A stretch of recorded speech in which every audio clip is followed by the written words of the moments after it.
Alright, so now we are going to apply the Tailwind CSS to the project that we have just created. So here we have to apply it in the counter. Alright, so before then, we also have to apply it in the index here. So I have added a project folder which contains the template, so we don't need to write the Tailwind CSS to avoid wasting of a lot of time.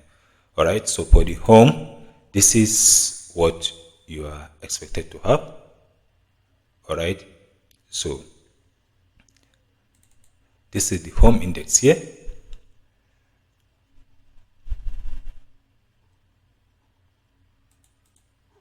So that means when we open this is the home, then this is the template here. Alright, so we have to make changes to this. Okay, so to do that, the first we have to create a div. So let's have a div.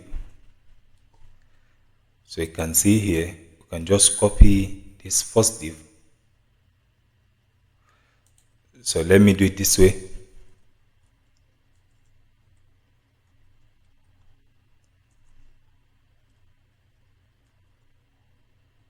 So that's the close of that div. So we are now going to copy this class and add it up here. So we have another div. So I just copy this completely the way it is and add it up inside this particular one. Okay. So next thing, we can just cut this. So we now place it here. So in essence, we have added a header, which is h1 with the Tailwind CSS styling, then the counter. Alright, so when we come back to the page now, we refresh, you can see we have the first div displaying this for us. Okay, I can zoom it, therefore we can see it clearly. Alright, so next is our component. So to do that, we are now going to the component here. We are also going to attach its own styling to it. So here in the here also in the template, it is here. So we just need to apply them one after the other. So here you can see we have a div. So we have to copy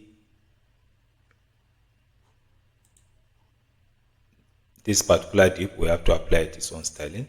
So copy this. Now add it up here. You can add it either before the attribute or after the attribute.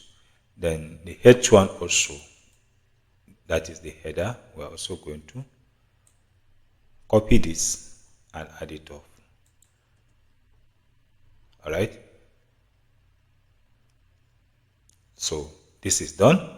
If you now check it out, you definitely see changes. You can see the changes have applied here. Alright. So next is the button. Before the button, we have to wrap the buttons inside a div. So this is the div. We have to apply the styling.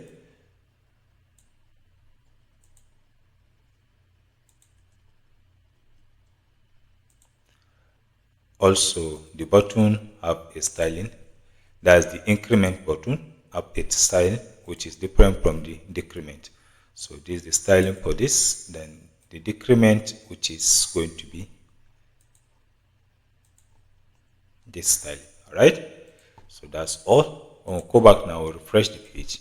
You can see we have the styling. You can click, it works perfectly. All right. So here we have come to the end of this lecture. See you in the next project.